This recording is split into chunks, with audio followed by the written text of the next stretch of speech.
ಮೈಸೂರಿನ ರಿಂಗ್ ರಸ್ತೆಯ ಸಮೀಪದ ಫಾಕ್ಸ್ ಡೆನ್ ಪಬ್ನಲ್ಲಿ ಸಂಭವಿಸಿದಂತಹ ಭೀಕರ ಅಗ್ನಿ ಅವಘಡದಲ್ಲಿ ಇಬ್ಬರು ಮೃತಪಟ್ಟಿದ್ದು 7 ಮಂದಿ ಗಾಯಗೊಂಡಿದ್ದಾರೆ. ಅಗ್ನಿ ದುರಂತದಲ್ಲಿ ಗ್ರಾಹಕರಾದ ಸೋನು, ರಮೇಶ್, ಮಹದೇವ ಪ್ರಸಾದ್, ಪ್ರಜ್ವಲ್, ಅವಿನಾಶ್ ಹಾಗೂ ಪಬ್ ಮಾಲೀಕ ಪ್ರೀತಂ ಪುನೀತ್ಗೆ ಗಂಭೀರ ಗಾಯಗಳಾಗಿವೆ.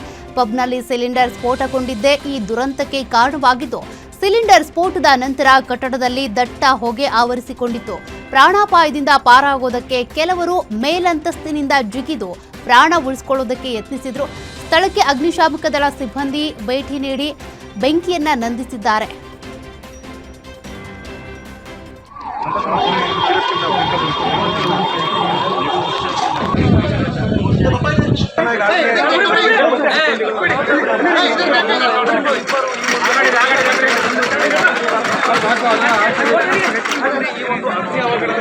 ಸಿಲಿಕೆ ಹಾಕೊಂಡಿತ್ತು ಅಂತ ಹೇಳಿ ಮಾಹಿತಿ ಕೂಡ ಸಿಗ್ತಾ ಇದೆ. ಅದರಲ್ಲಿ ಇಬ್ಬರು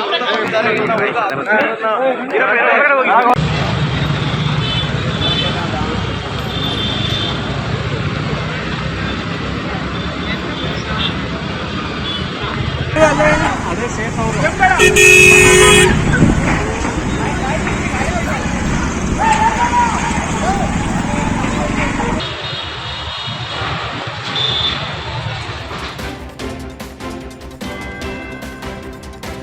ಸಿಲಿಂಡರ್ ಸ್ಫೋಟಗೊಂಡು ಗೋಡೌನ್ ಹೊತ್ತಿ ಉರಿದಿರುವಂತಹ ಘಟನೆ ದಾವಣಗೆರೆ ತಾಲೂಕಿನ ಕಲ್ಪನಹಳ್ಳಿ ಗ್ರಾಮದ ಅಡಕೆ ತೋಟದಲ್ಲಿ ನಡೆದಿದೆ. ದೊಗ್ಗಳ್ಳಿ ಶಿವಕುಮಾರ್ ಎಂಬುವರಿಗೆ ಸೇರಿದ್ದ ಗೋಡೌನ್ ಇದಾಗಿದ್ದು 8ಕ್ಕೂ ಹೆಚ್ಚು ಸಿಲಿಂಡರ್ಗಳು ಸ್ಫೋಟಗೊಂಡಿವೆ.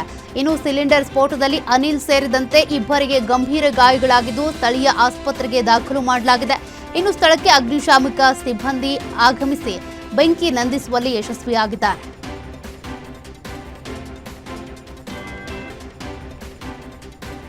ಚಿಕ್ಕಮಗಳೂರು ಜಿಲ್ಲೆ ಹನುಮನಹಳ್ಳಿ ಗ್ರಾಮದಲ್ಲಿ ತಂದೆಯನ್ನ ಕೊಂದು ಆಕ್ಸಿಡೆಂಟ್ ಆಗಿದೆ ಎನ್ನುವ ಹಾಗೆ ಬಿಂಬಿಸಿದ್ದ ಮಗನನ್ನ ಪೊಲೀಸರು ಬಂಧಿಸಿದ್ದಾರೆ. 50 ವರ್ಷದ ಕೆಂಚೇಗೌಡ ಕುಡಿದ ಮತ್ತಲ್ಲಿ ಹೆಂಡತಿ ಮೇಲೆ ಹಲ್ಲೆ ಮಾಡ್ತಾ ಇದ್ರು ಎನ್ನುವ ವಿಚಾರಕ್ಕೆ ತಂದೆ ತಲೆಗೆ ಮರದ ದೊಣ್ಣೆಯಿಂದ ಹೊಡೆದು ಹಲ್ಲೆ ಮಾಡಿದ್ದಾನೆ. ಇನ್ನು ಗಂಭೀರ ಗಾಯಗೊಂಡ ತಂದೆಯನ್ನ ಆಸ್ಪತ್ರೆಗೆ ಕರೆದೊಯ್ದು ಬೈಕ್ನಿಂದ ಬಿದ್ದು ಗಾಯಗೊಂಡಿದ್ದಾರೆ ಅಂತ ಬಿಂಬಿಸಿ ತಾಯಿ ಮಗ ಚಿಕಿತ್ಸೆ ಕೊಡಿಸಿದ್ದಾರೆ. ಇದೀಗ ತನಿಖೆ ವೇಳೆ ಕೊಲೆ ರಹಸ್ಯ ಬಯಲಾಗಿದ್ದು ಮಗನೇ ತನ್ನ ತಂದೆಯನ್ನ ಕೊಲೆ ಮಾಡಿದ್ದಾನೆ ಅನ್ನೋದು ಬೆಳಕಿಗೆ ಬಂದಿದೆ. ಘಟನೆ ಸಂಬಂಧ ಆರೋಪಿ ಕುಮಾರ್ನನ್ನ ಚಿಕ್ಕಮಗಳೂರು ಗ್ರಾಮಾಂತರ ಪೊಲೀಸರು ಅರೆಸ್ಟ್ ಮಾಡಿದ್ದಾರೆ. ಯಾದಗಿರಿ ಜಿಲ್ಲೆಯಲ್ಲಿ ಗೃಹ ಬಳಕೆ ಗ್ಯಾಸ್ ಸಿಲಿಂಡರ್ಗಳ ತೀವ್ರ ಕೊರತೆ ಎದುರಾಗಿದ್ದು ಸಾರ್ವಜನಿಕರು ತೀವ್ರ ಸಂಕಷ್ಟಕ್ಕೆ ಸಿಲುಕಿದ್ದಾರೆ. ಜಿಲ್ಲೆಯ ಶಹಾಪುರ ತಾಲೂಕಿನ ಹತ್ತಿಗೂಡೂರು ಗ್ರಾಮದಲ್ಲಿ ಸಿಲಿಂಡರ್ ಪಡೆಯುವುದಕ್ಕೆ ಜನ ಕಿಲೋಮೀಟರ್ ಗಟ್ಟಲೆ ಕ್ಯೂ ನಿಲ್ಲುವ ಪರಿಸ್ಥಿತಿ ನಿರ್ಮಾಣವಾಗಿದೆ. ಇನ್ನು ಸಿಲಿಂಡರ್ ಪಡೆಯುವುದಕ್ಕೆ ಹತ್ತಿಗೂಡೂರು ಗ್ರಾಮದಲ್ಲಿ ಇಂಡಿಯನ್ ಗ್ಯಾಸ್ ಏಜೆನ್ಸಿ ಮುಂದೆ ಬೆಳಗಿನ ಜಾವದಿಂದಲೇ ಸಂಜೆವರೆಗೆ ಕ್ಯೂನಲ್ಲಿ ನಿಂತಿದ್ದಾರೆ. ಇನ್ನು ಸಾರ್ವಜನಿಕರಿಗೆ ಸಮರ್ಪಕವಾಗಿ ಗ್ಯಾಸ್ ವಿತರಣೆ ಮಾಡುವಂತೆ ಆಗ್ರಹಿಸಿದ್ದಾರೆ.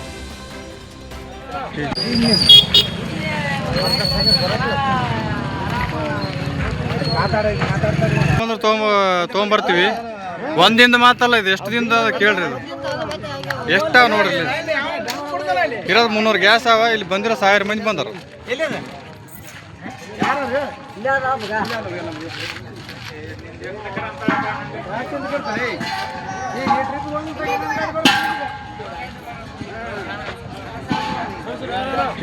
ಎಡ್ದೈತೆ ಬಂದು ನೀವು.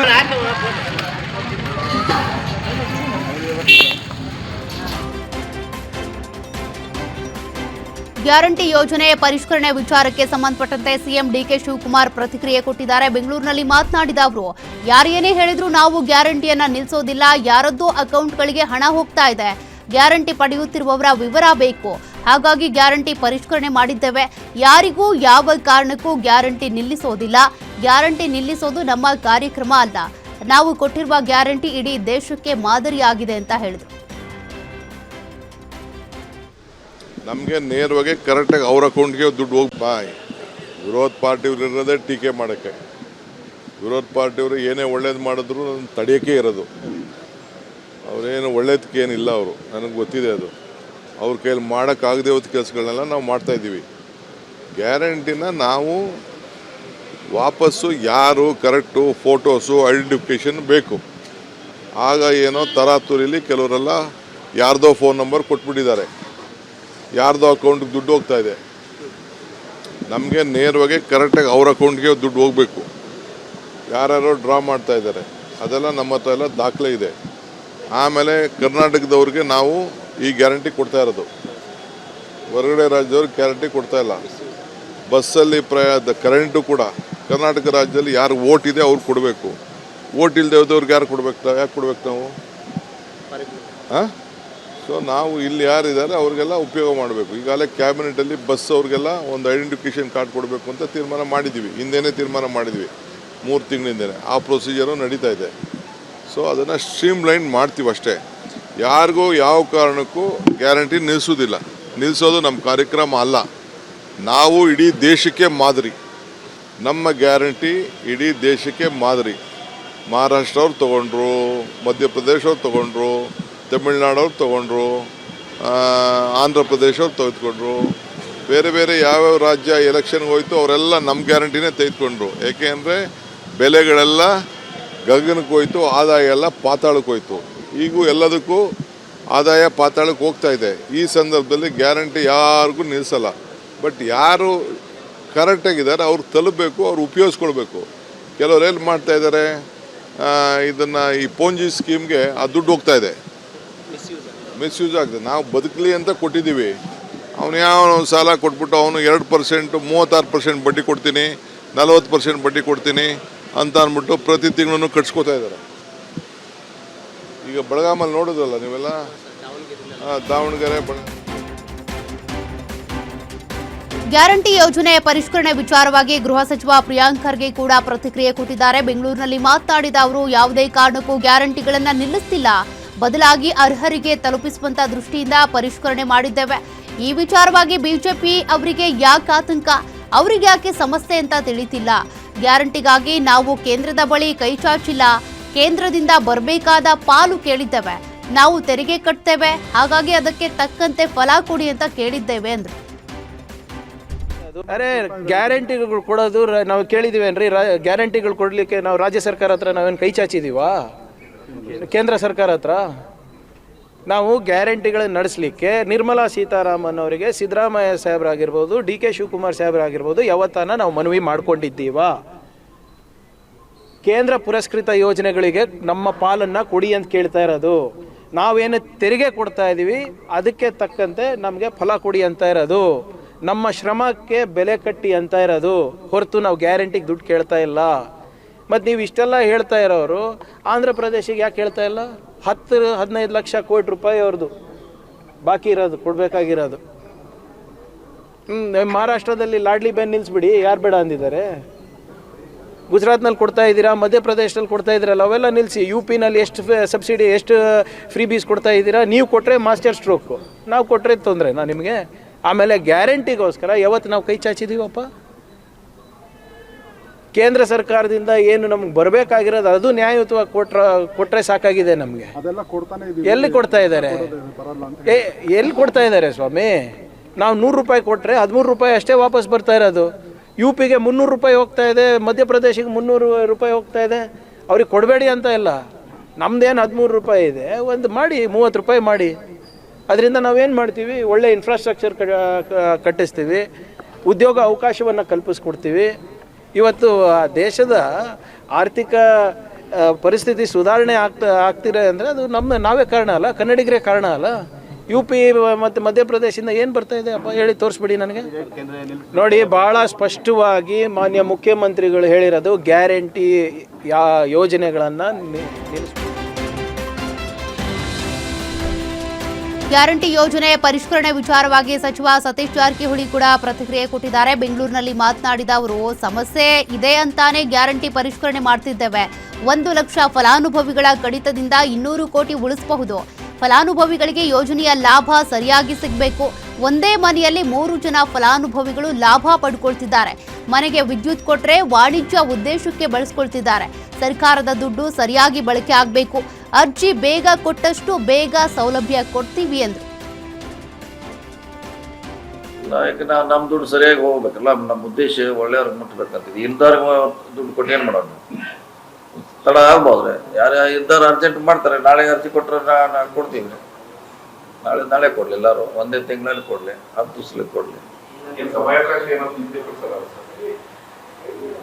ಸಮಯ ಏನು ಬಹುಶಃ ಇಲ್ಲ, ಅದು ಯಾವಾಗ ಸ್ವಲ್ಪ ಹೊತ್ತು ಕೊಡದೇ ಇರ್ಬೋದು, ಒಂದು 2 ತಿಂಗಳು ಬಿಟ್ಟು ಕೊಡ್ಬೋದು, 3 ತಿಂಗಳು ಬಿಟ್ಟು ಕೊಡ್ಬೋದು. ಅದನ್ನು ಓಪನ್ ಹಿಡಿದ್ರೆ ಬೆಟ್ರ್. ಅದು ಓಪನ್ ಅವ್ರಿಗೆ ಯಾವಾಗ ಕೆಲವರು ಊರಲ್ಲಿ ಇರೋಲ್ಲ, ಎಲ್ಲೋ ಹೋಗಿರ್ತಾರೆ, ಆಮೇಲೆ ಎಲ್ಲೇ ಬರ್ತಾರೆ. ಕೆಲವರು ಕೂಲಿ ಹುಡ್ಕೊಂಡು ಮಂಗಳೂರು ಗೋವಾ ಹೋಗಿರ್ತಾರೆ, ಅವರೆಲ್ಲ ಲೇಟಾಗಿ ಬರ್ತಾರೆ. ಒಂದು ಸ್ವಲ್ಪ ಸಮಯ ಕೊಡೋದು ಒಳ್ಳೆಯದು.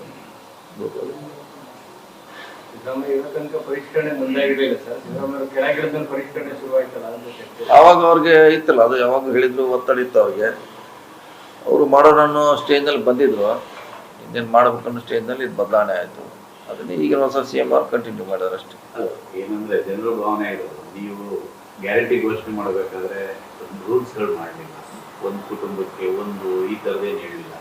ಬಟ್ ಈಗ ಹೋಗ್ತಾ ಹೋಗ್ತಾ ಅದನ್ನ ಒಂದು ರೀತಿಯಲ್ಲಿ ಕಟ್ ಆಫ್ ಮಾಡ್ತಾ ಬರ್ತಾ ಇದೆ ಅಂತ. ರೂಲ್ಸ್ ಏನು ಚೇಂಜ್ ಮಾಡಿಲ್ಲ ನಾವು, ರೂಲ್ಸ್ ಚೇಂಜ್ ಮಾಡಿಲ್ಲ. ಓನ್ಲಿ ಅವ್ರು ಇದಾರೋ ಇಲ್ಲೋ, ಕೆಲವು ಈಗ ಸತ್ತವರು ತೊಳ್ತಿದ್ದಾರೆ, ಹೆಂಗೆ ತೊಗೊತಾರೆ ಅನ್ನೋದು ಭಾಳ ದೊಡ್ಡ ಪ್ರಶ್ನೆ ಇಲ್ಲ. ಸತ್ತವರು ಯಾರ ಅಕೌಂಟ್ಗೆ ಹೋಗ್ತಿದೆ, ಅದು ಹೆಂಗೆ ಟ್ರಾನ್ಸ್ಫರ್ ಆಗ್ತದೆ ಅವರು ಅನ್ನೋದು ದೊಡ್ಡ ಚಾಲೆಂಜು. ಕೆಲವರು ಒಂದೇ ಇದಕ್ಕೆ 3 ಮೊಬೈಲ್ ನಂಬರ್ ಒಂದೇ ಇದೆ ರೀ. ದಿನದಿಂದ ದಿನಕ್ಕೆ ಬಿಡದಿ ಟೌನ್ಶಿಪ್ ವಿಚಾರದಲ್ಲಿ ರೈತರ ಆಕ್ರೋಶ ಹೆಚ್ಚಾಗ್ತಾನೆ ಇದೆ. ಟೌನ್ಶಿಪ್ ಯೋಜನೆ ಬೇಡವೇ ಬೇಡ ಅಂತ ಸ್ಥಳೀಯ ರೈತ ಮಹಿಳೆಯರು ಹಾಗೂ ರೈತರು ತಿಮ್ಮೇಗೌಡನ ದುಡ್ಡಿಯಿಂದ ಬೃಹತ್ ಪ್ರತಿಭಟನಾ ರ್ಯಾಲಿ ನಡೆಸಿದ್ರು. ಸಿಎಂ DK ಶಿವಕುಮಾರ್, ಶಾಸಕ ಮಾಗಡಿ ಬಾಲಕೃಷ್ಣ ಸೇರಿದಂತೆ ರಾಜ್ಯ ಸರ್ಕಾರದ ವಿರುದ್ಧ ಘೋಷಣೆ ಕೂಗಿ ಆಕ್ರೋಶ ಹೊರಹಾಕಿದ್ರು. ಅಲ್ಲದೆ ರಾಜ್ಯ ಸರ್ಕಾರ ಹೊರಡಿಸಿರುವ ಯೋಜನೆಯ ಅಧಿಸೂಚನೆಗೆ ಬೆಂಕಿ ಹಚ್ಚಿ ಆಕ್ರೋಶ ವ್ಯಕ್ತಪಡಿಸಿದ್ದಾರೆ. ಬಿಡದಿ ಟೌನ್ಶಿಪ್ ಯೋಜನೆ ವಿಚಾರವಾಗಿ ಗೃಹ ಸಚಿವ ಪ್ರಿಯಾಂಕ್ ಖರ್ಗೆ ಪ್ರತಿಕ್ರಿಯೆ ಕೊಟ್ಟಿದ್ದಾರೆ. ಬೆಂಗಳೂರಿನಲ್ಲಿ ಮಾತನಾಡಿದ ಅವರು, ಬಿಡದಿ ಟೌನ್ಶಿಪ್ ಯೋಜನೆ ಜೆಡಿಎಸ್ನ ಯೋಜನೆ, ಆಗ ಅವರೇ ಪ್ರಸ್ತಾಪಿಸಿ ಈಗ ಯಾಕೆ ವಿರೋಧ ಮಾಡ್ತಿದ್ದಾರೆ? ಸರ್ಕಾರ ದಬ್ಬಾಳಿಕೆ ಮಾಡಿ ರೈತರ ಜಮೀನು ಕಸಿತಾ ಇಲ್ಲ. ಯೋಜನೆ ಸರಿ ಇದೆ ಎಂದು ಇಷ್ಟಪಟ್ಟಿರುವಂತ ರೈತರು ತಾವೇ ಜಮೀನು ಕೊಡ್ತಿದ್ದಾರೆ. ನಾವು ಕಾನೂನು ಮೀರಿ ಯಾವುದನ್ನು ಮಾಡೋದಿಲ್ಲ ಅಂತ ಹೇಳಿದರು. 500 ಜನ ಬಿಡದಿ ಟೌನ್ಶಿಪ್ ಯಾರ ಕಾಲದಲ್ರಿ? ಸ್ವಲ್ಪ ದಾಖಲೆಗಳನ್ನ ನೋಡ್ಬಿಡಿ. ಯಾರ್ದಿದ್ದು ಬ್ರೈನ್ ಚೈಲ್ಡ್? ಯಾರು ಇದನ್ನ ಆಗ್ಬೇಕು ಅಂತ ಬಯಸಿದ್ದು? ಕುಮಾರಸ್ವಾಮಿ ಅವಾಗ ಕಾಂಗ್ರೆಸ್ ವಿರೋಧ ಮಾಡಿತ್ತು, ಇವಾಗ ಅವಾಗ ಅವರು ಪ್ರಸ್ತಾಪ ಮಾಡಿದ್ರಲ್ಲ, ಇವಾಗ ಯಾಕೆ ವಿರೋಧ ಮಾಡ್ತಾ ಇದ್ದಾರೆ? ಇಲ್ಲ, ದಯವಿಟ್ಟು ಕ್ಷಮಿಸ್ಬೇಕು. ನೀವು ದಾಖಲೆಗಳು ನೋಡಿ. 7500 ಅಂದಾಜು ಏಕರ್ನಲ್ಲಿ ಬರೀ 1500 ಜನ ಕೊಡ್ಬೇಕಾಗಿದೆ ಅಷ್ಟೇ. ಆಮೇಲೆ ಯಾರು ದಬ್ಬಾಳಿಕೆ ಮಾಡ್ತಾ ಇಲ್ಲ ಅಲ್ಲ. ಈಗ ಚನ್ನರಾಯಪಟ್ಟಣ ವಿಷಯ ತಗೊಳ್ಳಿ, ನಮ್ಮ ದೇವನಹಳ್ಳಿನಲ್ಲಿ ಸ್ಪೆಷಲ್ ಅಗ್ರಿಕಲ್ಚರ್ ಝೋನ್ ಮಾಡಿದ್ವಿ. ಯಾರಿಗೆ ಇಷ್ಟ ಆಯ್ತು ಅವ್ರು ಕೊಡ್ಬೋದಾಗಿತ್ತು. ಇವಾಗ ಆಲ್ಮೋಸ್ಟ್ ಬಹುತೇಕ ಜನ ಬಂದಿದ್ದಾರೆ. ಯಾರು ಕೂಡ ರೈತರ ಜಮೀನನ್ನ ಕಸ್ಕೊಳೋ ಪ್ರಯತ್ನ ಯಾರು ಮಾಡ್ತಾ ಇಲ್ಲ. ಇಚ್ಛಾಶಕ್ತಿ ಇದ್ರೆ ಕೊಡ್ತಾರೆ, ಇರ್ಲಿಲ್ಲ ಅಂದ್ರೆ ಬಿಡ್ತಾರೆ. ಅಂಡ್ ಒಂದ್ ನಿಮಿಷ ಸರ್, ಏನೇ ಇದ್ರು ಕಾನೂನು ಮೀರಿ ನಾವು ಮಾಡಕ್ಕಾಗಲ್ಲ. As a government can I do anything? Bidadi township ಯಾರ ಕಾಲದಲ್ರಿ? ಸ್ವಲ್ಪ ಬಿಡದಿ ಟೌನ್ಶಿಪ್ ಯೋಜನೆ ವಿಚಾರವಾಗಿ ಸಿಎಂ DK ಶಿವಕುಮಾರ್ ಪ್ರತಿಕ್ರಿಯೆ ನೀಡಿದ್ದಾರೆ. ಬೆಂಗಳೂರಿನಲ್ಲಿ ಮಾತನಾಡಿದ ಅವರು, ಬಿಡದಿ ಯೋಜನೆ ನಾನ್ ಮಾಡಿದ್ದಲ್ಲ, ಈ ಹಿಂದೆ HD ಕುಮಾರಸ್ವಾಮಿ ಅವರು ಮಾಡಿದ್ರು. ಜೆಡಿಎಸ್ ಪಾದಯಾತ್ರೆ ವಿಚಾರಕ್ಕೆ ನಾನು ಉತ್ತರ ಕೊಡೋದಿಲ್ಲ. ಬಿಜೆಪಿ ಸರ್ಕಾರದಲ್ಲಿ ಹಾರೋಹಳ್ಳಿ ಬಿಡದಿ ಟೌನ್ಶಿಪ್ ಮಾಡ್ಲಿಲ್ವಾ ಅಂತ ಪ್ರಶ್ನೆ ಮಾಡಿದ್ದಾರೆ. ಬಿಡದಿ ಟೌನ್ಶಿಪ್ ವಿಚಾರ ಪಕ್ಷದ ಭವಿಷ್ಯ ನಿರ್ಧರಿಸುತ್ತೆ. ಹೀಗಾಗಿ ಕ್ಯಾಬಿನೆಟ್ನಲ್ಲಿ ಈ ಬಗ್ಗೆ ಚರ್ಚೆ ಮಾಡ್ತೀವಿ ಅಂತ ಸಚಿವ ಸತೀಶ್ ಜಾರಕಿಹೊಳಿ ಹೇಳಿದ್ದಾರೆ. ಬೆಂಗಳೂರಿನಲ್ಲಿ ಮಾತನಾಡಿದ ಅವರು, ಬಿಡದಿ ಟೌನ್ಶಿಪ್ ಸರ್ಕಾರಕ್ಕೆ ಹೊರೆ ಆಗಬಾರ್ದು. ಯಾವುದೇ ಒಂದು ಸ್ಕೀಮ್ ಸರ್ಕಾರಕ್ಕೆ ಧಕ್ಕೆ ತರಬಾರ್ದು. HDD HDK ಏನ್ ಹೋರಾಟ ಮಾಡ್ತಾರೋ ಮಾಡ್ಲಿ, ಹೋರಾಟ ಮಾಡೋದು ಅವರ ಪಕ್ಷಕ್ಕೆ ಬಿಟ್ಟ ವಿಚಾರ. ಪಕ್ಷದ ಹಿತದೃಷ್ಟಿಯಿಂದ ಈ ಬಗ್ಗೆ ಚರ್ಚೆ ಮಾಡೋದು ಅವಶ್ಯಕವಾಗಿದೆ ಅಂತ ಹೇಳಿದರು. ಬಿಡದಿ ಟೌನ್ಶಿಪ್ ಗಲಾಟೆ ವಿಚಾರಕ್ಕೆ ಸಂಸದ ಮಂಜುನಾಥ್ ಅವರು ಪ್ರತಿಕ್ರಿಯೆ ಕೊಟ್ಟಿದ್ದಾರೆ. ಬೆಂಗಳೂರಿನಲ್ಲಿ ಮಾತನಾಡಿದ ಅವರು, ರೈತರ ವಿರೋಧದ ನಡುವೆನೆ ನಾವು ಯಾವುದೇ ಕೆಲಸ ಮಾಡಬಾರ್ದು. ರೈತರ ನೋವಿನ ನಡುವೆ ನಮ್ಮ ರಾಜಕೀಯ ಯಾವುದೂ ಇಲ್ಲ. ಟೌನ್ಶಿಪ್ ಬೇಡ, ಈಗಲೂ ಕೂಡ ಕೆಲಸವನ್ನ ಕೈ ಬಿಡೋದು ಒಳ್ಳೆಯದು. ನಾನು ಬಿಡದಿಗೆ ಭೇಟಿ ನೀಡ್ತೇನೆ. ನಾವು ಯಾವಾಗಲೂ ರೈತರ ಪರವಾಗಿದ್ದೇವೆ. ಮುಖ್ಯಮಂತ್ರಿಯನ್ನ ಭೇಟಿ ಮಾಡಿ ಟೌನ್ಶಿಪ್ ಯೋಜನೆ ಕೈ ಬಿಡುವ ಮೂಲಕ ರೈತರಿಗೆ ಒಂದು ಗಿಫ್ಟ್ ಕೊಡಿ ಅಂತ ಕೇಳ್ಕೊಳ್ತೀನಿ ಅಂತ ಅಸಮಾಧಾನ ವ್ಯಕ್ತಪಡಿಸಿದರು. ಕಲಬುರಗಿ ಜಿಲ್ಲೆಯಲ್ಲಿ ಹಲ್ಲಿ ಬಿದ್ದಿರುವ ನೀರು ಕುಡಿದು 4 ವಿದ್ಯಾರ್ಥಿಗಳು ಅಸ್ವಸ್ಥರಾಗಿದ್ದಾರೆ. ಜಿಲ್ಲೆಯ ಗುಲ್ಬರ್ಗಾದ BCM ಸ್ನಾತಕೋತ್ತರ ವಸತಿ ನಿಲಯದಲ್ಲಿ ಘಟನೆ ನಡೆದಿದ್ದು, 20ಕ್ಕೂ ಹೆಚ್ಚು ವಿದ್ಯಾರ್ಥಿಗಳಿಗೆ ಸುಸ್ತು ಕಾಣಿಸಿಕೊಂಡಿದ್ದು ಆಸ್ಪತ್ರೆಗೆ ದಾಖಲಿಸಲಾಗಿದೆ. ಇವತ್ತು ಮುಂಜಾನೆ ನೀರಿನ ಟ್ಯಾಂಕರ್ನಲ್ಲಿ ಹಲ್ಲಿ ಬಿದ್ದಿದ್ದು, ಅದೇ ಟ್ಯಾಂಕರ್ನಲ್ಲಿದ್ದ ನೀರನ್ನೇ ಬಳಸಿ ಹಾಸ್ಟೆಲ್ ಸಿಬ್ಬಂದಿ ಅಡುಗೆ ಮಾಡಿದ್ದಾರೆ. ಇನ್ನು ಇದರಿಂದ ಅಸ್ವಸ್ಥಗೊಂಡ ವಿದ್ಯಾರ್ಥಿಗಳನ್ನ ಬಿಮ್ಸ್ ಆಸ್ಪತ್ರೆಗೆ ದಾಖಲಿಸಿ ಚಿಕಿತ್ಸೆ ಕೊಡಿಸಲಾಗಿದೆ. ಬಸ್ ನಿಲ್ದಾಣದಲ್ಲಿ ಕೂತಿದ್ದ ವ್ಯಕ್ತಿಗೆ ಸಾರಿಗೆ ಬಸ್ ಡಿಕ್ಕಿಯಾಗಿ ಗಂಭೀರ ಗಾಯಗಳಾಗಿರುವ ಘಟನೆ ಹಾಸನ ನಗರದ ಸಾರಿಗೆ ಬಸ್ ನಿಲ್ದಾಣದಲ್ಲಿ ನಡೆದಿದೆ. ಅಪಘಾತದಲ್ಲಿ ಚಿಕ್ಕಮಗಳೂರಿನ ಮಂಜುನಾಥ್ ಎಂಬುವರಿಗೆ ಗಂಭೀರ ಗಾಯಗಳಾಗಿದ್ದು, ಗಾಯಾಳು ಮಂಜುನಾಥ್ನ ಹಾಸನ ಜಿಲ್ಲಾಸ್ಪತ್ರೆಗೆ ದಾಖಲಿಸಲಾಗಿದೆ. ಅತಿ ವೇಗದಲ್ಲಿ ಬಸ್ ಚಾಲನೆ ಹಾಗೂ ಅಜಾಗರೂಕತೆಯಿಂದ ಅಪಘಾತ ನಡೆದಿದೆ ಅಂತ ಚಾಲಕನ ವಿರುದ್ಧ ಪ್ರಯಾಣಿಕರು ಗಂಭೀರ ಆರೋಪ ಮಾಡಿದ್ದಾರೆ. ಘಟನೆ ಸಂಬಂಧ ಹಾಸನ ಬಡಾವಣೆ ಪೊಲೀಸ್ ಠಾಣೆಯಲ್ಲಿ ಕಂಪ್ಲೇಂಟ್ ದಾಖಲಾಗಿದೆ. ಲಾರಿ ಓವರ್ಟೇಕ್ ಮಾಡೋದಕ್ಕೆ ಹೋಗಿ ಕಾರು ಅಪಘಾತವಾಗಿರುವ ಘಟನೆ ಮಂಡ್ಯ ಜಿಲ್ಲೆ ಮದ್ದೂರು ತಾಲೂಕಿನ ಗೆಜ್ಜಲಗೆರೆ ಬಳಿ ನಡೆದಿದೆ. ಮೈಸೂರಿನಿಂದ ಬೆಂಗಳೂರಿಗೆ ದಂಪತಿ ಬರ್ತಾ ಇದ್ರು. ಈ ವೇಳೆ ಲಾರಿ ಓವರ್ಟೇಕ್ ಮಾಡೋದಕ್ಕೆ ಹೋಗಿ ಕಾರು ಪಲ್ಟಿಯಾಗಿದೆ. ಅಪಘಾತದ ರಭಸಕ್ಕೆ ಕಾರು ಸಂಪೂರ್ಣ ನಜ್ಜುಗುಜ್ಜಾಗಿತ್ತು. ಇನ್ನು ಗಾಯಾಳುಗಳನ್ನ ಮಿಮ್ಸ್ ಆಸ್ಪತ್ರೆಗೆ ದಾಖಲಿಸಲಾಗಿದೆ. ಘಟನೆ ಸಂಬಂಧ ಮದ್ದೂರು ಸಂಚಾರಿ ಪೊಲೀಸ್ ಠಾಣೆಯಲ್ಲಿ ಪ್ರಕರಣ ದಾಖಲಾಗಿದೆ. ಬಡವರಿಗೆ ತಲುಪಬೇಕಾಗಿದ್ದ ಆಹಾರ ಧಾನ್ಯ ಕಾಳಸಂತೆಯಲ್ಲಿ ಮಾರಾಟವಾಗ್ತಿದ್ದ ಖಚಿತ ಮಾಹಿತಿ ಮೇರೆಗೆ ಲೋಕಾಯುಕ್ತ ಅಧಿಕಾರಿಗಳು ದಿಢೀರ್ ದಾಳಿ ನಡೆಸಿದ್ದಾರೆ. ನೆಲಮಂಗಲದಲ್ಲಿ ಲೋಕಾಯುಕ್ತ ಅಧಿಕಾರಿಗಳ ದಾಳಿ ವೇಳೆ ಕಳ್ಳಾಟ ಬಟಾಬೈಲಾಗಿದೆ. ಅಧಿಕಾರಿಗಳ ದಾಳಿ ವೇಳೆ ಅಕ್ರಮವಾಗಿ ಸಂಗ್ರಹಿಸಿ ಇಟ್ಟಿದ್ದ 3500 ಕೆಜಿ ಪಡಿತರ ಅಕ್ಕಿ ಪತ್ತೆಯಾಗಿದೆ. ಇನ್ನು 407 ಟೆಂಪೋ ಲಕ್ಷಾಂತರ ರೂಪಾಯಿ ಮೌಲ್ಯದ ಅಕ್ಕಿ, ರಾಗಿ ಮೂಟೆಗಳನ್ನು ಲೋಕಾಯುಕ್ತ ಪೊಲೀಸರು ವಶಕ್ಕೆ ಪಡೆದಿದ್ದಾರೆ. ಸದ್ಯ ಮಾದನಾಯಕನಹಳ್ಳಿ ಪೊಲೀಸ್ ಠಾಣೆಯಲ್ಲಿ ಸರ್ಕಾರಿ ಅಧಿಕಾರಿ ಹಾಗೂ ಖಾಸಗಿ ವ್ಯಕ್ತಿ ಸುಬ್ಬರಾಜು ವಿರುದ್ಧ ಕೇಸ್ ದಾಖಲು ಮಾಡಿಕೊಂಡಿದ್ದಾರೆ. ಕಲಬುರಗಿಯಲ್ಲಿ ಲೋಕಾ ಅಧಿಕಾರಿಗಳು ಭರ್ಜರಿ ಕಾರ್ಯಾಚರಣೆ ನಡೆಸಿದ್ದಾರೆ. ಜಿಲ್ಲಾ ಮತ್ತು ಸತ್ರ ನ್ಯಾಯಾಲಯದಲ್ಲಿ ಪಬ್ಲಿಕ್ ಪ್ರಾಸಿಕ್ಯೂಟರ್ಗಳಿಗೆ ಲಂಚ ಕೊಡ್ತಾ ಇದ್ದವರನ್ನ ಲೋಕಾಯುಕ್ತ ಅಧಿಕಾರಿಗಳು ಲಾಕ್ ಮಾಡಿದ್ದಾರೆ. ಲೋಕಾಯುಕ್ತ ಇನ್ಸ್ಪೆಕ್ಟರ್ ರಾಜಶೇಖರ್ ನೇತೃತ್ವದಲ್ಲಿ ಕಾರ್ಯಾಚರಣೆ ನಡೆಸಿ ಪಬ್ಲಿಕ್ ಪ್ರಾಸಿಕ್ಯೂಟರ್ಗಳಿಗೆ 5,000 ಲಂಚ ಕೊಡ್ತಿದ್ದ ಸಂಜೀವನ್ ಮತ್ತು ಸುರೇಶ್ ಇಬ್ಬರನ್ನೂ ಅಧಿಕಾರಿಗಳು ಬಂಧಿಸಿದ್ದಾರೆ. ಬೀದರ್ನಲ್ಲಿ ಶಾಲಾ ವಾಹನಗಳ ಮೇಲೆ ಆರ್ಟಿಒ ಅಧಿಕಾರಿಗಳು ದಾಳಿ ನಡೆಸಿದ್ದಾರೆ. ದಾಖಲೆ ಇಲ್ಲದ 20 ಶಾಲಾ ವಾಹನ ಜಪ್ತಿ ಮಾಡಲಾಗಿದ್ದು, ಒಂದೇ ವಾರದಲ್ಲಿ 8 ಲಕ್ಷಕ್ಕೂ ಅಧಿಕ ದಂಡ ವಸೂಲಿ ಮಾಡಿದ್ದಾರೆ. ಜಿಲ್ಲೆಯಾದ್ಯಂತ ಸುಮಾರು 117 ಶಾಲಾ ವಾಹನಗಳ ಮೇಲೆ ಕೇಸ್ ದಾಖಲಾಗಿದೆ. ಮಕ್ಕಳ ಸುರಕ್ಷತೆಗೆ ಆರ್ಟಿಒ ಅಧಿಕಾರಿಗಳ ಕಟ್ಟುನಿಟ್ಟಿನ ಕ್ರಮ ಜರುಗಿಸಿದ್ದು, ಅಲ್ಲದೆ ಇನ್ಶೂರೆನ್ಸ್ ಇಲ್ಲದ ಹಾಗೂ ದಾಖಲೆಗಳು ಇಲ್ಲದ ವಾಹನಗಳನ್ನು ರಸ್ತೆಗಿಳಿಸಬೇಡಿ ಅಂತ ಖಡಕ್ ಆಗಿ ವಾರ್ನ್ ಮಾಡಿದ್ದಾರೆ. ಮಗ ಮೃತಪಟ್ಟಿದ್ದಾನೆ ಎನ್ನುವ ನೋವಿನಲ್ಲಿದ್ದ ಸೂತಕದ ಮನೆಗೆ ಕಳ್ಳರು ನುಗ್ಗಿ ಲಕ್ಷ ಹಣ ದೋಚಿರುವ ಘಟನೆ ಚಿತ್ರದುರ್ಗ ಜಿಲ್ಲೆಯ ಮೊಳಕಾಲ್ಮೂರು ತಾಲೂಕಿನ ತುಮಕೂರ್ಲಹಳ್ಳಿ ಗ್ರಾಮದಲ್ಲಿ ನಡೆದಿದೆ. ನಾಗರಾಜಪ್ಪ ಎಂಬುವರ ಪುತ್ರ ಅನಾರೋಗ್ಯದಿಂದ ಮೃತಪಟ್ಟಿದ್ರು. ಈ ಹಿನ್ನೆಲೆ ಸೂತಕದ ಮನೆಯಲ್ಲಿ ಇರಬಾರದು ಅಂತ ರಾತ್ರಿ ಸಂಬಂಧಿಕರ ಮನೆಗೆ ತೆರಳಿದ್ರು. ಇದನ್ನೇ ಬಂಡವಾಳ ಮಾಡಿಕೊಂಡ ಕದಿಮರು ನಾಗರಾಜಪ್ಪ ಎಂಬುವರ ಮನೆಯ ಬೀರುನಲ್ಲಿದ್ದಂತ 15 ಲಕ್ಷ ರೂಪಾಯಿ ನಗದು ಹಾಗೂ ಚಿನ್ನಾಭರಣ ಕದ್ದು ಎಸ್ಕೇಪ್ ಆಗಿದ್ದಾರೆ. ಇನ್ನು ಸ್ಥಳಕ್ಕೆ ಪಿಎಸ್ಐ ಮಹೇಶ್ ಹೊಸಪೇಟೆ ಭೇಟಿ ನೀಡಿ ಪರಿಶೀಲನೆ ನಡೆಸಿ ಘಟನೆ ಸಂಬಂಧ ಮೊಳಕಾಲ್ಮೂರು ಠಾಣೆಯಲ್ಲಿ ಪ್ರಕರಣ ದಾಖಲು ಮಾಡಿಕೊಂಡಿದ್ದಾರೆ.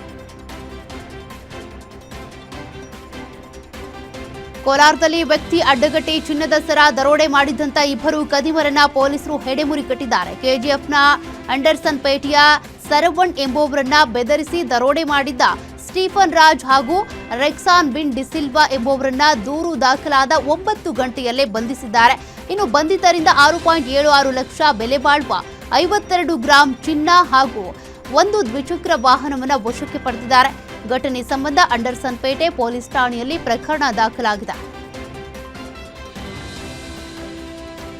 ಗೃಹ ಸಚಿವ ಪ್ರಿಯಾಂಕ್ ಖರ್ಗೆ ತವರಲ್ಲಿ ಇಸ್ಪೀಟ್ ದಂಧೆ ಎಗ್ಗಿಲ್ಲದೆ ನಡೀತಾ ಇದೆ. ಚಿತ್ತಾಪುರ ತಾಲೂಕಿನ ನಾಲವಾರ ಗ್ರಾಮದಲ್ಲಿ ಸಾವಿರಾರು ರೂಪಾಯಿ ಹಾಕಿ ಜನರು ಜೂಜಾಟ ಆಡ್ತಿದ್ದಾರೆ. ಜಿಪಿಎಸ್ ಟೈಮ್ ಸ್ಟ್ಯಾಂಡ್ನ ಪ್ರಕಾರ ಜೂನ್ 13ನೇ ತಾರೀಕು ಇಸ್ಪೀಟ್ ಆಟ ಆಡಿರೋದು ಬೆಳಕಿಗೆ ಬಂದಿದೆ. ಇನ್ನು ಈ ಘಟನೆಯು ವಾಡಿ ಪೊಲೀಸ್ ಠಾಣಾ ವ್ಯಾಪ್ತಿಯಲ್ಲಿ ನಡೆದಿದ್ರೂ ಕೂಡ ಪೊಲೀಸರ ಗಮನಕ್ಕೆ ಬಂದಿಲ್ವಾ ಅನ್ನುವಂಥ ಪ್ರಶ್ನೆ ಸೃಷ್ಟಿಯಾಗಿದೆ.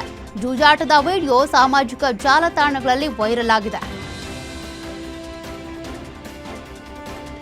ಕೋಲಾರದ ರಸ್ತೆ ಬದಿಯಲ್ಲೇ ರಾಜಾರೋಷವಾಗಿ ಮದ್ಯ ಮಾರಾಟ ಮಾಡಲಾಗ್ತಾ ಇದೆ. ಮಾಲೂರು ತಾಲೂಕು ಕೂರಂಡಹಳ್ಳಿ ಗ್ರಾಮದಲ್ಲಿ ನಾರಾಯಣಸ್ವಾಮಿ ಎಂಬುವರು ನಡು ರಸ್ತೆಯಲ್ಲೇ ಮದ್ಯ ಮಾರಾಟ ಮಾಡ್ತಿದ್ದಾರೆ. ರಸ್ತೆ ಬದಿ ಚೀಲದಲ್ಲಿ ಮದ್ಯದ ಬಾಟಲಿಗಳನ್ನ ಇಟ್ಕೊಂಡು ಮಾರಾಟ ಮಾಡ್ತಾ ಇದ್ರು. ಇದರಿಂದ ಬೇಸತ್ತ ಗ್ರಾಮಸ್ಥರು ಅಬಕಾರಿ ಇಲಾಖೆಗೆ ದೂರು ನೀಡಿದ್ರು. ದೂರಿನ ಆಧಾರದ ಮೇಲೆ ನಾರಾಯಣಸ್ವಾಮಿ ನಿವಾಸದ ಮೇಲೆ ಅಬಕಾರಿ ಇಲಾಖೆ ಅಧಿಕಾರಿಗಳು ದಾಳಿ ನಡೆಸಿದ್ರು. ಇದೇ ವೇಳೆ ನಾರಾಯಣಸ್ವಾಮಿ ದಂಪತಿ ಅಧಿಕಾರಿಗಳಿಗೆ ಧಮಕಿ ಹಾಕಿದ್ದಾರೆ. ಈಗಾಗಲೇ ನಾರಾಯಣಸ್ವಾಮಿ ಮೇಲೆ 4 ಪ್ರಕರಣಗಳು ದಾಖಲಾಗಿವೆ. ಬಾಗಲಕೋಟೆಯಲ್ಲಿ ಸರ್ಕಾರಿ ಅಧಿಕಾರಿಗೆ ರೈತ ಚಪ್ಪಲಿಯಿಂದ ಹೊಡೆದ ಪ್ರಕರಣಕ್ಕೆ ಸಂಬಂಧಿಸಿದಂತೆ ಹಲ್ಲೆ ನಡೆಸಿದ ರೈತ ಬಸಪ್ಪ ದೊಡ್ಡಮನಿ ವಿರುದ್ಧ ಬಿಟಿಡಿಎ ಅಧಿಕಾರಿಗಳು ಹಾಗೂ ಸಿಬ್ಬಂದಿ ಪ್ರತಿಭಟನೆ ನಡೆಸಿದರು. ಬಿಟಿಡಿಎ ಕಚೇರಿ ಮುಂದೆ ಸಿಬ್ಬಂದಿ ಹಾಗೂ ಹಲ್ಲೆಗೊಳಗಾದ ನೀಲಕಂಠ ಕುಟುಂಬಸ್ಥರು ಕಪ್ಪು ಪಟ್ಟಿ ಕಟ್ಟಿಕೊಂಡು ಪ್ರತಿಭಟನೆ ನಡೆಸಿದರು. ನಮ್ಮ ತಂದೆಯವರು ಏನೂ ತಪ್ಪು ಮಾಡಿಲ್ಲ, ಆ ಕೇಸ್ ಅವರು ಹ್ಯಾಂಡಲ್ ಮಾಡ್ತಾ ಇರಲಿಲ್ಲ, ಮೇಲಧಿಕಾರಿಗಳನ್ನ ಕೇಳಿ ಅಂತ ಹೇಳಿದ್ರು. ಅವರು ಮೇಲಧಿಕಾರಿಗಳ ಹತ್ರ ಹೋಗ್ಬೇಕಾಗಿತ್ತು. ಆದ್ರೆ ಯಾಕೆ ನಮ್ಮ ತಂದೆಗೆ ಚಪ್ಪಲಿಯಿಂದ ಹೊಡೆದ್ರು? ನಮ್ಮ ತಂದೆಯವರಿಗೆ ಹೊಡೆಯುವಾಗ ಯಾರೂ ಕೂಡ ಅಲ್ಲಿ ಹೆಲ್ಪ್ ಮಾಡಲಿಲ್ಲ. ಎಲ್ಲರೂ ಕೂಡ ನಿಂತು ನೋಡ್ತಾ ಇದ್ರು. ನಮ್ಮ ಕುಟುಂಬಕ್ಕೆ ಅನ್ಯಾಯ ಆಗಿದೆ, ನಮಗೆ ನ್ಯಾಯ ಬೇಕು ಅಂತ ಬಿಟಿಡಿಎ ಅಧಿಕಾರಿ ನೀಲಕಂಠ ಪುತ್ರಿ ಪಲ್ಲವಿ ಕಣ್ಣೀರಿಟ್ಟಿದ್ದಾರೆ.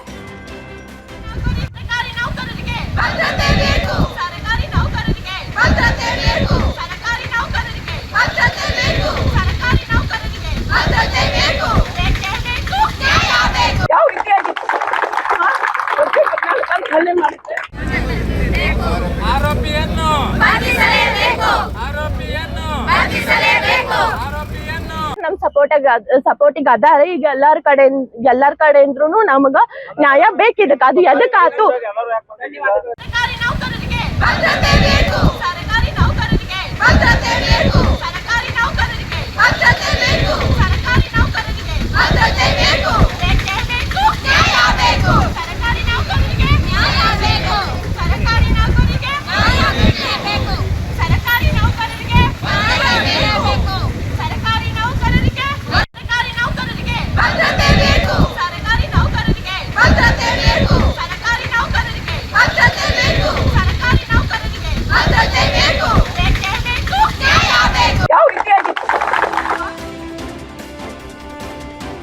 ಮಂಡ್ಯ ಜಿಲ್ಲೆಯಲ್ಲಿ ಕಳೆದ 10 ವರ್ಷಗಳಲ್ಲಿ ವಿದ್ಯಾರ್ಥಿಗಳ ದಾಖಲಾತಿ ಕೊರತೆಯಿಂದ ಬರೋಬ್ಬರಿ 300 ಸರ್ಕಾರಿ ಶಾಲೆಗಳನ್ನು ಮುಚ್ಚಲಾಗಿದೆ.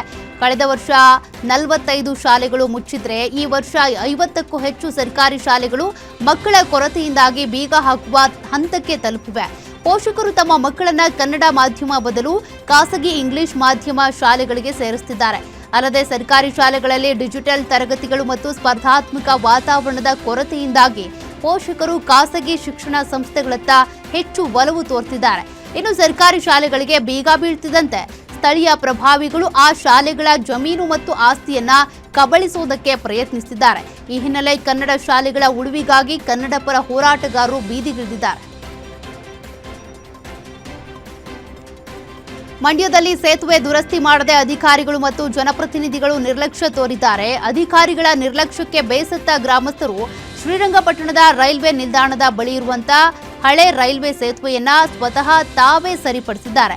ರಾಂಪುರ, ಆರತಿ ಉಕ್ಕಡ, ಅಚ್ಚಪ್ಪನ ಕೊಪ್ಪಲು ಸೇರಿದಂತೆ ಸುತ್ತಮುತ್ತಲ ಗ್ರಾಮಗಳಿಗೆ ಸಂಪರ್ಕಿಸುವ ಸೇತುವೆ ಇದಾಗಿದ್ದು, ಸೇತುವೆ ಗುಂಡಿ ಬಿದ್ದು ಜನರ ಓಡಾಟಕ್ಕೆ ತೊಂದರೆ ಆಗಿದ್ರೂ ಕೂಡ ಅಧಿಕಾರಿಗಳು ಕ್ರಮ ಕೈಗೊಂಡಿರಲಿಲ್ಲ. ಈ ಹಿನ್ನೆಲೆ ಹಲವು ಬಾರಿ ಅಧಿಕಾರಿಗಳು ಮತ್ತು ಶಾಸಕರಿಗೆ ಮನವಿ ಮಾಡಿದ್ರು. ಅಧಿಕಾರಿಗಳು ಮನವಿಗೆ ಸ್ಪಂದಿಸದ ಕಾರಣ ಸುತ್ತಮುತ್ತಲ ಗ್ರಾಮಸ್ಥರೇ ಸೇರಿ ಸೇತುವೆ ದುರಸ್ತಿ ಕಾರ್ಯ ಮಾಡಿಸಿದ್ದಾರೆ.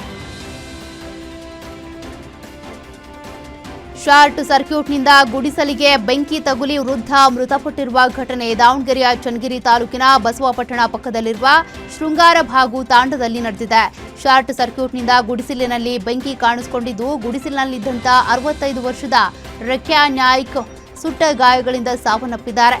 ಇನ್ನು ಸುಟ್ಟ ಗಾಯಗಳಿಂದ ನರಳಾಡ್ತಾ ಇದ್ದಂಥ ರೆಕ್ಯಾ ನಾಯ್ಕ್ನನ್ನ ಬಸವಪಟ್ಟಣ ಸರ್ಕಾರಿ ಆಸ್ಪತ್ರೆಗೆ ದಾಖಲು ಮಾಡಲಾಗಿತ್ತಾದರೂ ಕೂಡ ಚಿಕಿತ್ಸೆ ಫಲಿಸದೆ ಸಾವನ್ನಪ್ಪಿದ್ದಾರೆ. ಸದ್ಯ ಬಸವಪಟ್ಟಣ ಪೊಲೀಸ್ ಠಾಣೆಯಲ್ಲಿ ಪ್ರಕರಣ ದಾಖಲಾಗಿದೆ.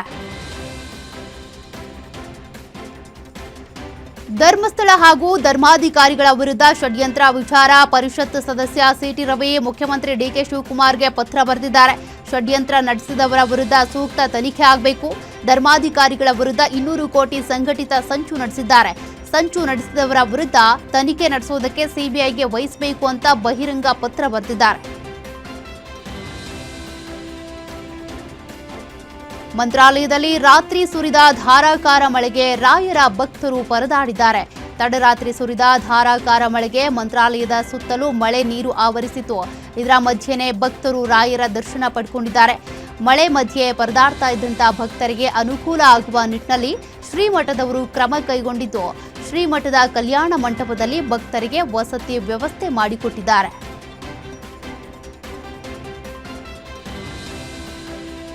ಚಿಕ್ಕಬಳ್ಳಾಪುರದಲ್ಲಿ ಬಿರುಗಾಳಿ ಸಹಿತ ಭಾರೀ ಮಳೆಗೆ ಅವಾಂತರಗಳೇ ಸೃಷ್ಟಿಯಾಗ್ಬಿಟ್ಟಿವೆ. ನಿರಂತರ ಸುರಿದ ಮಳೆಗೆ ಬಾದಿಮರಳೂರು ಬೈಚಾಪುರ ಸಂಪರ್ಕಿಸುವ ಮೋರಿ ಕೊಚ್ಚಿ ಹೋಗಿದ್ದು ಸಂಪರ್ಕ ಕಡಿತಗೊಂಡಿದೆ. ಇನ್ನು ಇದರಿಂದ ಶಾಲೆಗಳಿಗೆ ಹೋಗೋದಕ್ಕೆ ವಿದ್ಯಾರ್ಥಿಗಳು ಪರದಾಡಿದ್ದು, ಹರಿಯುತ್ತಿರುವ ನೀರಿನಲ್ಲೇ ವಿದ್ಯಾರ್ಥಿಗಳು ರಸ್ತೆ ದಾಟಿದ್ದಾರೆ. ಸದ್ಯ ಕೊಚ್ಚಿ ಹೋದ ಮೋರಿಯನ್ನ ಕೂಡಲೇ ರಿಪೇರಿ ಮಾಡಿಸಿ ಅಂತ ಸ್ಥಳೀಯರು ಆಗ್ರಹಿಸಿದ್ದಾರೆ.